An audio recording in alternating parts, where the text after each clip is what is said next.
성도들은 모든 관계를 잘 해야 됩니다. 그런데 그 관계를 크게 두 가지로 말할 수가 있겠죠. 하나는 하나님과의 관계, 그리고 또 하나는 이웃과의 관계. 달리 표현하면은 수직적인 관계와 수평적인 관계, 이러한 관계를 잘해야 한다. 이런 관계를 할 때 기억해야 될 말씀이 있지요. 눈에 보이는 형제를 사랑하는 것이 보이지 않는 하나님을 사랑하는 것이다. 달리 표현하면은 보이는 형제를 사랑하지 않으면서 보이지 않는 하나님을 사랑한다고 말하는 것은 위선이다. 보이는 우리 부모님을 사랑하지 않으면서 보이지 않는 하나님 아버지를 사랑한다고 말하는 것 잘못된 것이다. 그러한 내용이죠. 이것이 이제 모든 그리스도인들의 인간관계에 있어서 가장 중심이 되는 그러한 내용이라고 말씀드릴 수가 있습니다. 우리가 하나님의 자녀로서 이웃과의 관계, 모든 사람과의 관계를 잘하는 것이 하나님과의 관계를 잘하는 것이로구나 하는 것을 알게 됩니다. 그러나 초대교회 성도들 중에는 이웃과의 관계, 성도들과의 관계에 어려움을 겪는 성도들이 많이 있었어요. 그로 인하여서 가정과 교회가 어려움을 겪고 목회자인 야고보가 그 모습을 바라보면서 안타깝게 여기서 예루살렘 성도들은 물론이고 흩어져 있는 그러한 그리스도인들에게 권면을 하고 있어요. 강하게 부탁을 하고 있어요. 가르치고 있어요. 무엇을요? 그리스도인들이요, 인간관계를 잘하시오, 이렇게 말이죠. 그리스도인들이 인간관계를 잘 못해서 그저 넘어지고 쓰러지고 할 때가 많이 있더라는 것이죠. 그래서 성숙하여서 인간관계를 잘하는 성도들이 되어야 된다, 이렇게 우리에게 가르쳐주고 있습니다. 그렇다면 이 야고보를 통하여서 우리에게 주시는 메시지는 뭘까요? 어떻게 하면 우리가 그리스도인답게 인간관계를 잘 할 수가 있을까요? 그 첫 번째는 사람을 차별하지 말라, 겉모습으로 판단하지 말라, 이렇게 우리에게 가르치고 있습니다.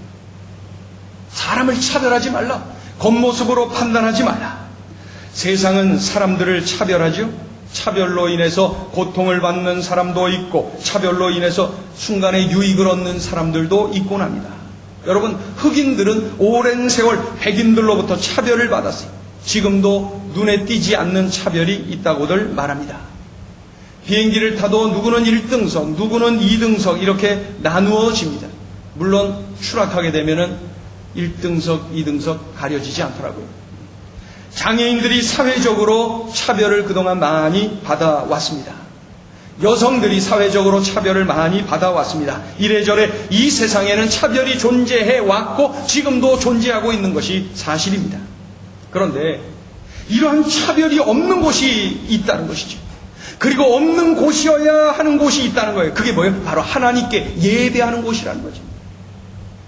예배는 사람을 만나는 시간이 아니라 하나님을 만나는 시간이기 때문에 하나님을 만나는 시간, 그 시간엔 차별이 없어야 된다는 거죠.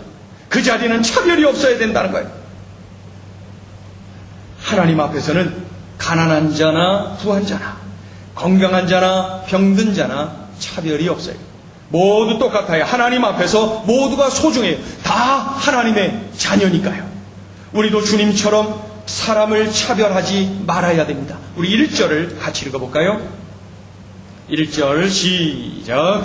내 형제들아, 영광의 주 곧 우리 주 예수 그리스도에 대한 믿음을 너희가 가졌으니 사람을 차별하여 대하지 말라. 사람을 차별하기 시작하면 인간관계가 금세 깨지고 마는 것이죠. 그래서 늘 관계에 어려움을 겪고 살아가게 돼요. 차별의 그러한 눈을 버리고 그 차별하지 말라는 주님의 이러한 음성을 듣고 순종해야 됩니다. 야고보서가 쓰여질 당시의 사회는 지금보다도 훨씬 더 사람을 차별하는 그러한 사회였어요. 남녀 차별이 있었어요. 인구조사를 해도 여자는 숫자에 들어가지도 않았어요. 자유인과 노예의 구별이 있었어요. 노예는 사람이 아니었어요. 그저 물건 취급당했어요. 유대인과 이방인의 구별이 있었지요. 유대인은 이방인을 개 취급했어요. 로마인과 비로마인들 간의 차별이 있었고 지위가 높은 사람과 낮은 사람의 차이가 아주 극명했던 그러한 때였습니다. 이렇게 다양한 계층의 사람들이 차별을 하며 차별을 당하며 살았는데 이들이 교회를 나오기 시작했어요. 예수 믿고 교회를 나오기 시작했고 교회를 나와서 예수님을 믿다 보니까 와보니까 저쪽 집 머슴이 나와 있어요. 저쪽 집 종이 이 노예가 나와 있어요. 이 로마 시민권을 가지고 있는 이가 있고 말이죠. 그러면서 바깥의 노예는 교회 안에서도 노예, 바깥의 주인은 교회 안에서도 주인. 그래서 교회 안에서 이러한 문제로 어려움을 겪게 되더라는 것이죠. 그래서 그 교회 안에서 막 성도들이 넘어지고 쓰러지고 시험당하고 초대교회 이런 모습이 있었어요. 그래서 초대교회의 영적 지도자 예루살렘 교회의 이 목회자인 야고보는 뭐라고 권면합니까? 성도들이요, 사람을 차별하여 대하면 안 돼요. 차별하지 마시오. 분명히 말씀하고 있어요. 예수 믿는 사람답게, 믿음을 가진 사람답게 사람을 대하여지 절대 차별하여 대하면 안 됩니다. 이렇게 권면하고 있어요. 그러기 위해서 꼭 명심해야 될 것이 사람을 겉모습으로 판단하면 안 된다. 그 당시에 교회 안에 성도들이 이렇게 오는 것 보면은 가지가지의 사람들이 모이다 보니까 부자, 그냥 귀걸이니 팔찌니 하면서 또 노예들 오면은 얼마나 또 냄새도 나고 말이죠. 자, 읽어보죠. 2절부터 4절입니다. 2절부터 4절 같이 읽죠. 시작.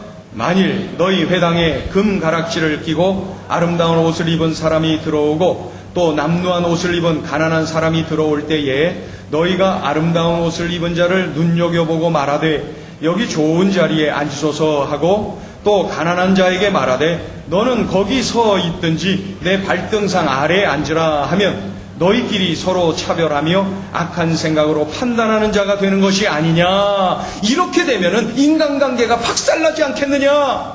그러니 사람을 차별하여 대하면 안 된다. 그렇게 권면하고 있어요. 금가락지를 끼고 아름다운 옷을 입었고 들어왔습니까?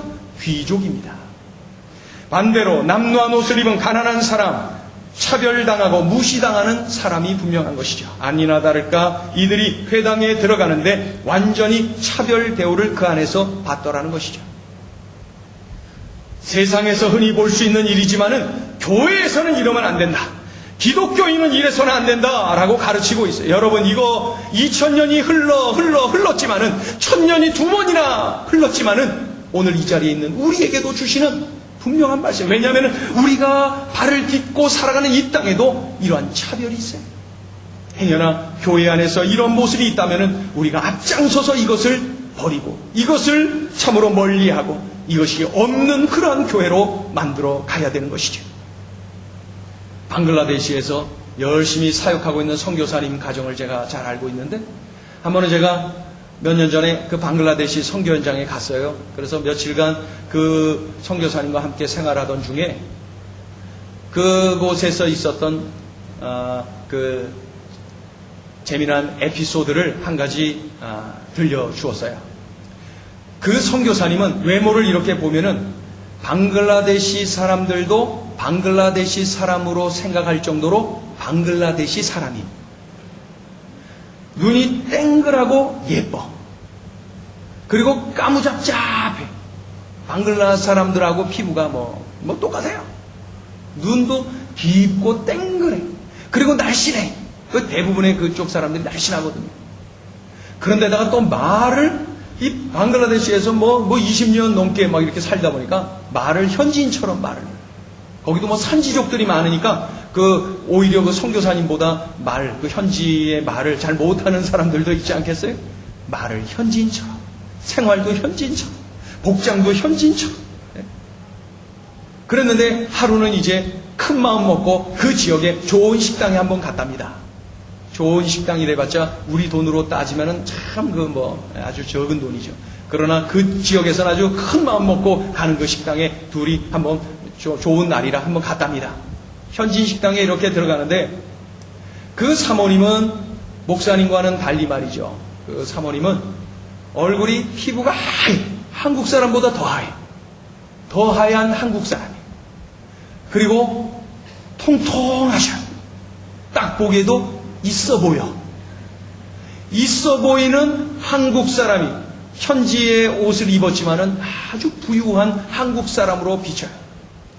그래갖고 이 두 분이 딱 들어가는데 주인이 딱 보고 허리를 딱 숙이면서 어서 오라고 말이죠. 그러면서 그 사모님을 딱 안내하면서 그 다음에 들어오는 선교사님을 딱 밀어 제끼더래요. 그러면서 하는 얘기가, 야, 이 자식아! 여기 너는 뭐하러 들어와? 그러면서 야단치면서 못 들어오게 하더래요. 냄새나게. 저리 가! 그러더래요. 그러니까 충격을 받은 거예요. 그랬더니 부인 선교사님 말이죠. 무슨 소리냐? 내 남편이다. 그랬더니 처음에 안 믿더래. 에이, 인력거뿐이나 그 집의 머슴으로 알았던 것이죠. 그래서 막 두 사람이 같이 똑바로 정색하고 이야기했더니 즉각 사죄하고 그냥 어쩔 줄 몰라 하더랍니다. 그래서 들어가서 식사를 하게 됐지만 잊을 수 없는 그러한 모습이었다. 기억을 합니다. 철저하게 외모로 판단하고 외모로 사람을 차별하는 그러한 현장이었던 것이죠. 돈이 있어 보이니까 높여주고 돈이 없어 보이니까 호통치고 쫓아내고, 세상은 이러한 모습을 얼마든지 볼 수가 있습니다. 많이 알려진 이야기가 있지요. 오래전부터 들려오는 그러한 이야기가 있어요. 어느 큰 교회에 성탄절 축하 예배를 드리는데 많은 사람들이 좋게 옷을 차려입고 성탄절 축하 예배 드리기 위해서 예배당 안으로 막 들어가는데, 가난한 흑인이 한 사람이 그 예배당을 들어가려고 이렇게 가까이 갔더니 그 문 앞에 있는 안내하는 그런 백인이 밀면서 들어오지 못하게 하더라는 것이죠. 가난한 흑인은 결국 그 성탄절 축하 예배에 들어가지 못했어요. 그래서 문 한쪽에서 말이죠, 쭈그리고 앉아서 울고 있어요. 그런데 울고 있는데 그 옆에 한 분이 서 있는 거예요. 그래서 입을 열었어요. 당신은 왜 들어가지 않고 여기 있는 것입니까? 그랬더니 나도 들어가지 못했습니다. 당신은 누구입니까? 왜 못 들어갔습니까? 그랬더니 나는 예수입니다. 예수님이 왜 예배당에 들어가지 못하십니까? 그랬더니 예수님이 이렇게 말씀하셨어요. 나도 쫓겨났습니다. 누군가가 꾸며낸 그러한 이야기이지만 우리에게 소중한 교훈을 주는 그러한 메시지가 담겨 있어요. 세상이 그러한 것도 나쁜데 교회가 그러하다? 잘못된 거예요. 예수 없이 사는 사람이 그런 것도 잘못됐는데 예수 믿는 사람이 그러한 마인드를 가지고 산다? 잘못된 거예요. 크게 잘못된 거예요. 우리는 명심해야 됩니다. 겉모습으로 판단하지 말아라. 겉모습으로 판단하고 세상의 논리로 사람을 판단하면 인간관계는 이미 깨진 거예요. 내 생각이, 내 마음이 그러면서 그 사람과 좋은 인간관계를 맺기를 원하십니까? 아니에요. 이미 깨졌어요. 우리는 겉모습으로 세상의 논리로 사람을 대하면 안 된다. 그렇게 되면 인간관계가 엉망이 되는 거예요. 2000년 전 초대교회 때의 그 모습처럼 말입니다. 우리는 사람을 외모로 취해서는 안 된다. 세상의 논리로 판단하면 안 된다. 그렇게 분명히 말씀하고 있어요. 자, 그러면 두 번째 인간관계 성공하는 비결은 뭘까요? 두 번째는 은혜의 눈으로 바라보라는 거예요. 은혜의 눈으로 바라보라. 누구를 보든지 은혜의 눈으로 봐라. 종을 바라볼 때도, 상전을 바라볼 때도, 누구를 바라볼 때도 은혜의 눈으로 바라보라. 교회 안에서도 은혜의 눈, 세상 속에서도 은혜의 눈, 은혜의 눈으로 바라보아라. 이렇게 말씀하고 있어요. 하나님이 우리를 하나님이 나를 선택하셨어요. 왜요? 여러분, 왜요? 왜 나를 선택하셨어요? 내가 무슨 자격이 있었어요? 내가 무슨 일을 많이 했길래 나를 선택하셨어요? 없어요. 아무리 찾아도 없어요. 나보다 더 잘난 사람, 나보다 더 하나님 마음에 합한 사람 얼마든지 있을 터인데 왜 나를 이렇게 선택하셔서 구원해 주시고 자녀 삼아 주시고 이렇게 나와 동행하시는 것입니까? 왜요? 이유는 한 가지예요. 은혜로 나를 선택하신 거예요. 아무리 생각해도 그것 외에는 답이 없어요. 하나님이 나를 은혜로 선택하신 거예요. 나의 어떠한 것을 보고 선택하신 것이 아니라 조건 없이 그 크신 은혜로 나를 선택하신 거예요. 여러분, 내가 주님의 은혜로 구원받은 거예요. 주님의 은혜로 이렇게 자녀된 거예요. 주님의 은혜로 천국 백성이 된 거예요. 주님의 은혜로 이 자리에서 예배하며 사는 하나님의 자녀가 된 것이, 여러분 믿으십니까? 주님의 은혜. 그렇다면은 내가 사람을 바라볼 때에 이러한 내가 은혜 받은 자의 눈으로 바라봐야 된다는 거예요. 내가 은혜 받았는데, 나 같은 자를 구원해 주셨는데, 내가 이 엄청난 은혜를 받았는데, 그래서 모든 사람을 바라볼 때 은혜의 눈으로 바라보아야 된다. 유명한 어거스틴은 이렇게 말했어요. 내가 하나님이라면 벌써 이 지구를 박살냈을 텐데, 내가 하나님이라면 벌써 이 지구를 박살냈을 터인데, 그 정도로 사람들이 엉망이라는 것이죠. 그런데 하나님께서 나를 선택하신 것을 이렇게 바라보니 참으로 은혜 외에는 아무것도 없더라는 것이죠. 그렇죠? 나를 은혜로 선택하셨을 뿐만 아니라 나의 삶 속에서도 은혜의 손을 붙잡고 동행해 주시고 보호해 주시고 인도해 주시고 이 땅에서 뿐만 아니라 영원한 하나님의 나라까지 내 손을 잡아 이끌어 주시는 그 하나님, 바로 은혜의 하나님이시더라는 것이죠. 여러분, 내가 이 엄청난 은혜를 받았습니까? 그러면 내가 모든 사람들과의 관계를 바로 이 은혜의 눈을 뜨고 해야 돼요. 은혜의 눈을 뜨고, 은혜를 받은 사람답게, 은혜를 누리는 사람답게 사람들과 관계를 해야 된다, 이렇게 우리에게 알려주고 있는 것입니다. 이러한 하나님을 우리가 한번 느껴볼까요? 5절부터 읽습니다. 5절부터 7절까지를 읽어봅니다. 시작. 내 사랑하는 형제들아 들을지어다. 하나님이 세상에서 가난한 자를 택하사 믿음에 부유하게 하시고 또 자기를 사랑하는 자들에게 약속하신 나라를 상속으로 받게 하지 아니하셨느냐? 너희는 도리어 가난한 자를 업신여겼도다. 부자는 너희를 억압하며 법정으로 끌고 가지 아니하느냐? 그들은 너희에게 대하여 일컫는 바 그 아름다운 이름을 비방하지 아니하느냐? 이렇게 말씀하고 있어요. 아브라함 링컨 대통령은 재미있는 이야기를 참 많이 한 아주 유머 감각이 탁월한 대통령으로 알려져 있지요. 그가 하루는 세상을 이렇게 보면서 세상에는 참 평범한 사람들이 많구나 하는 것을 알고 이렇게 말했어요. 하나님이 평범한 사람들을 많이 만들어 놓으신 걸 보니 하나님은 평범한 사람들을 좋아하시나 보다. 하나님은 평범한 사람들을 좋아하시나 보다. 그렇게 이야기를 했어요. 하나님은 가만히 보면은 머리 좋은 사람을 우리 하나님이 쓰십니다. 하나님은 물질이 많은 부자를 쓰십니다. 하나님은 외모가 출중한 아주 잘생긴 사람들을 쓰십니다. 그런데 하나님이 쓰신 인물들을 이렇게 들여다보면은 그 반대 인물들이 훨씬 더 많은 것을 볼 수가 있어요. 가장 평범한 사람들이 훨씬 더 많아요. 성경의 위대한 인물들을 보면요, 평범했던 사람들이 훨씬 더 많아요. 훨씬 더 많아요. 그런 하나님이시기에 저 같은 자도 목사로 불러 쓰지 않습니까? 그것을 보아도 우리 하나님은 평범한 사람들을 들어 쓰시는 분이로구나. 무엇을 의미합니까? 주님 안에는 차별이 없어요. 주님 안에는 편견이 없어요. 있는 자나 없는 자나, 잘난 자나 못난 자나, 배운 자나 무식한 자나, 누구나 다 우리 하나님의 자녀요 쓰임받는 주의 일꾼들이 되는 줄로 믿습니다. 이것이 바로 주님 안에서 느끼고 깨닫고 발견할 수 있는 그러한 모습이라는 것입니다. 세상에는 영원히 편견과 차별이 있을 것입니다. 영원히. 왜 그렇습니까? 이 세상은 경제 논리로 모든 것을 봅니다. 이 세상은 정치 논리로 모든 것을 접근합니다. 그러나 예수 안에는 어떠한 차별도 편견도 없어요. 나를 선택하신 그 하나님의 은혜를 생각하면서 은혜의 눈으로 내가 누군가를 바라본다면 편견의 벽이 무너져요. 차별의 벽이 무너져요. 우리는 좋은 관계를 맺어갈 수가 있는 것입니다. 우리 다 같이 한번 따라해 보겠습니다. 은혜의 눈으로 바라보겠습니다. 우리 옆에 있는 분 한번 바라보세요. 은혜의 눈으로 한번 바라보세요. 큰 소리로 외칩니다. 은혜의 눈으로 바라봅시다. 은혜의 눈으로 바라봐야 돼요. 내가 은혜 받은 자이니 내가 받은 은혜의 감격을 가지고 은혜의 눈으로 바라봐야 돼요. 그럴 때 우리는 좋은 인간관계에 승리하는 성숙한 성도로 살아갈 수가 있는 것이죠. 서울 시내에 아주 오랜 역사를 가진 교회들이 이제 꽤나 많이 생겨났지요.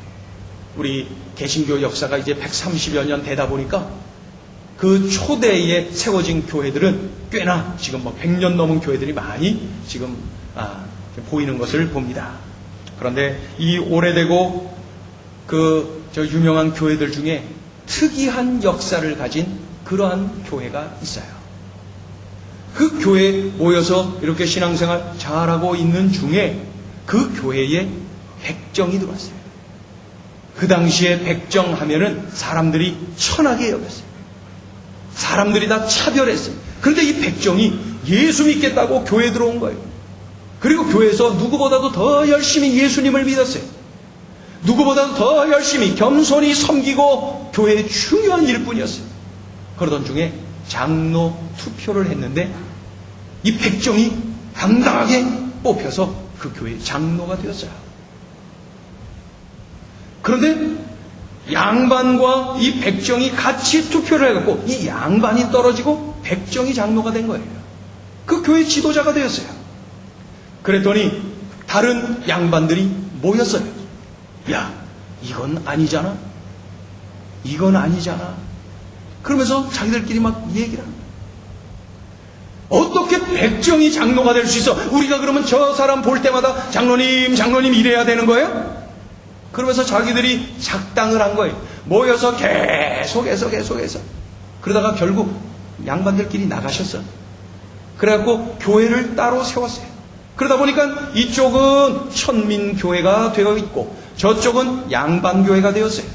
교회가 둘로 나뉘어져서 천민교회, 양반교회. 지금도 있어요. 그런데 세월이 흘러가면서 그 양반교회는 부흥이 안 돼요. 변화가 없어요. 그런데 하루가 다르게 이 천민교회는 계속해서 부흥하고 지금도 한국교회에 강한 영향을 주는 그런 교회가 되어 있는 것이죠. 어떻게 백정에게 장로님이라고 부를 수 있는가? 양반들이 단체로 교회를 떠났어요. 예수 안에 거하지 않으니까 이렇게밖에 생각을 못해요. 예수 밖에 있다 보니까 수준이 이런 곳에 머물러 있는 것이죠. 은혜를 받았다면 어떻게 그러한 생각을 할 수 있을까요? 은혜를 받았다면 어떻게 그러한 말들을 할 수가 있을까요? 내가 은혜를 받았다면 은혜의 눈으로 바라보고 은혜로 생각을 하고 은혜로 표현을 해야 되지 않습니까? 우린 다 은혜 받은 사람들. 우리는 은혜로 이 자리에 있는 것이, 여러분, 내가 이 자리에 내 의지를 가지고 온 줄 아십니까? 지나고 보니 내가 잘나서 내가 강해서 이 자리에 온 것이 아니라 하나님의 은혜였다고 다들 고백하지 않습니까? 이런 엄청난 은혜를 우리가 받았다면 모든 사람을 대할 때, 모든 환경을 바라볼 때 은혜의 눈을 뜨고 바라보시기를 주의 이름으로 축원합니다. 은혜의 눈으로 바라봐야 돼요. 그럴 때 우리는 인간관계에서 승리할 수가 있게 되는 것이죠.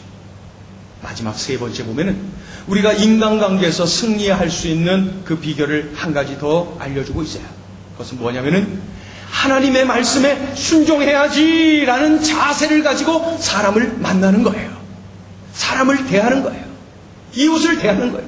하나님의 말씀을 내가 순종해야지라고 하는 자세로 말이죠. 자, 8절을 읽어봅니다.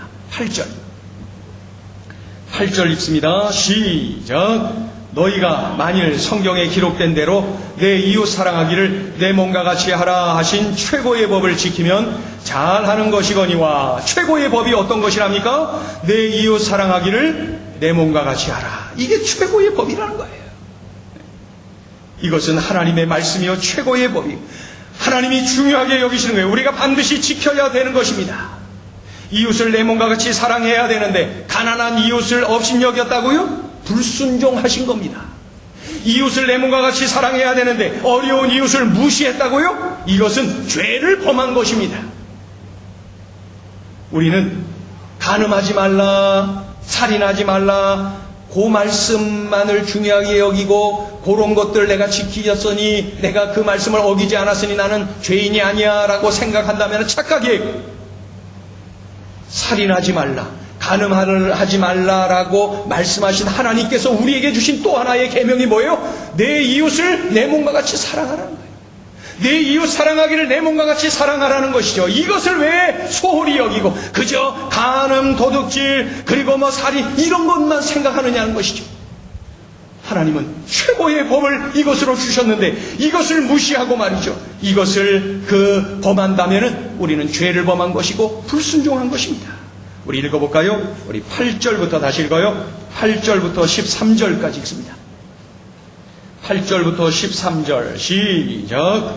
너희가 만일 성경에 기록된 대로 내 이웃 사랑하기를 내 몸과 같이 하라 하신 최고의 법을 지키면 잘하는 것이거니와 만일 너희가 사람을 차별하여 대하면 죄를 짓는 것이니 율법이 너희를 범법자로 정죄하리라. 누구든지 온 율법을 지키다가 그 하나를 범하면 모두 범한 자가 되나니 간음하지 말라 하시니가 또한 살인하지 말라 하셨은즉 내가 비록 간음하지 아니하여도 살인하면 율법을 범한 자가 되느니라. 너희는 자유의 율법대로 심판받을 자처럼 말도 하고 행하기도 하라.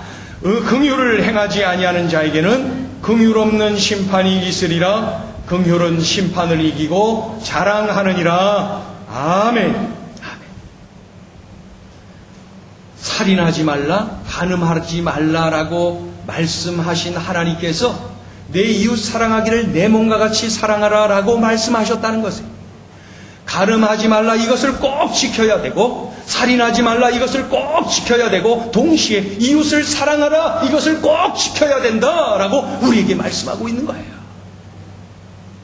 그래서 우린 늘 이 말씀을 명심하고 이 말씀을 끌어안고 모든 사람을 대하라는 거예요. 내 이웃을 내 몸과 같이 사랑하라고요? 그것은 가려가면서 하라는 것이 아닙니다. 그래서 우리는 늘 이 말씀을 끌어안고 모든 사람을 대하여야 돼요. 그럴 때 우리는 인간관계에서 승리할 수가 있다, 이렇게 가르쳐주고 있는 것이죠. 유명한 노먼 빈센트 필이라고 하는 목사님이 어느 의사와 대화를 나누었어요. 그 대화를 나누던 중에 그 의사에게 목사님이 이렇게 질문했어요. 선생님, 그 의사생활 오래 하셨는데 가장 기억에 남는 일이 있습니까? 가장 보람된 일이 있습니까? 이렇게 질문했어요. 그랬더니 의사가 잠시 생각하더니 제가 보람되었다라기보다는 참 잊혀지지 않는 제 생의 중요한 사건 한 가지가 있습니다. 그러면서 자신의 과거의 이야기를 들려줍니다. 어느 날 소녀 한 명을 수술을 하게 되었는데 이 소녀는 생존 확률 10%밖에 되지 않는 중에 수술을 하게 되었습니다. 생존 확률 10%. 그런데 이 소녀에게 간호사들이 준비하고 있을 때에 이 의사가 소녀 곁으로 갔어요. 그런데 이제 마취가 이제 해야 되고 또 뭐 그래야 되나 보죠. 그런 중에 이 의사가 잠깐 이야기를 했어요. 이렇게 가까이 가서 이야기를 하려고 했더니 이 소녀가 먼저 이렇게 말하는 거예요. 선생님, 저는 잠자기 전에 늘 하나님께 기도하거든요. 제가 지금 기도해도 될까요? 이렇게 이야기를 했어요. 그 소녀가 어떤 생각을 하고 있는 걸까요? 이 의사는 생존 확률 10%밖에 안 되는, 그래서 깨어나지 않을 확률이 90%나 되는 이 소녀의 이 짧은 말 한마디에 가슴이 미어졌어요. 그래서 그 소녀에게 말을 했어요. 소녀야, 네가 믿는 하나님께 기도하렴. 그리고 수술하는 나를 위해서도 기도해 줄래? 알았어요. 그러면서 그 소녀가 기도를 합니다. 하나님, 오늘 수술을 하게 되었어요. 수술을 할 때 저를 살려주세요. 하나님, 수술이 잘 되게 도와주시고 저를 보호해 주세요. 그리고 수술을 집도하는 우리 선생님 하나님이 축복해 주세요. 그러면서 그 소녀가 잠들어요. 그 기도 소리를 들으면서 뒤돌아서 그 의사가 눈물을 터뜨렸어요. 이 의사는 교회를 간혹 나가긴 했지만은 예수님을 영접한 적이 없어요. 예수님을 믿지 않아요. 확실한 믿음이 없어요. 그런데 이 소녀의 말 한마디, 그 짧은 기도를 듣는 중에 하나님의 음성을 듣게 돼요. 어떤 음성이요? 사랑하라. 사랑하라. 사랑하라 라고 하는 음성을 듣게 돼요. 사랑하라. 누구를 사랑하겠어요? 지금 그 앞에 있는 이 소녀를 사랑하라는 것이죠. 사랑하라. 이 소녀를 어떻게 사랑하라는 것입니까? 사랑하라, 사랑하라. 그 순간 이 소녀를 위해서 기도하고 싶은 마음이 밀려왔어요. 그래서 이 의사는 난생 처음 하나님께 기도를 했답니다. 하나님, 죄송합니다. 이 죄인을 용서해 주세요. 그리고 하나님, 이 소녀를 살려주세요. 살려주세요. 생존 확률 10%밖에 안 됩니다. 그러나 하나님이 살려주세요. 하나님 부탁드립니다. 이 소녀를 살려주세요. 사랑하라 라고 하는 하나님의 음성을 듣고 이 소녀를 위해서 기도하고 싶은 마음이 밀려왔고, 그리고 이 소녀를 위해서 살려달라고 기도하는 자기 자신을 발견하게 되었어요. 그리고 수술을 하게 되죠. 놀라운 것은 생존 확률 10%밖에 안 되는 이 소녀가 수술 이후에 살아나는 역사가 일어났다는 것입니다. 그날 이후에 그 소녀를 사랑하는 그러한 마음으로 살려달라고 난생 처음 기도했던 그러한 그때의 그 기억, 그 경험을 잊지 않으면서 하나님을 새롭게 만나게 되었다고 그 노먼 빈센트 필 목사님 앞에서 이 의사가 간증을 했습니다. 먼저 하나님의 말씀을 들었다는 거예요. 사랑하라.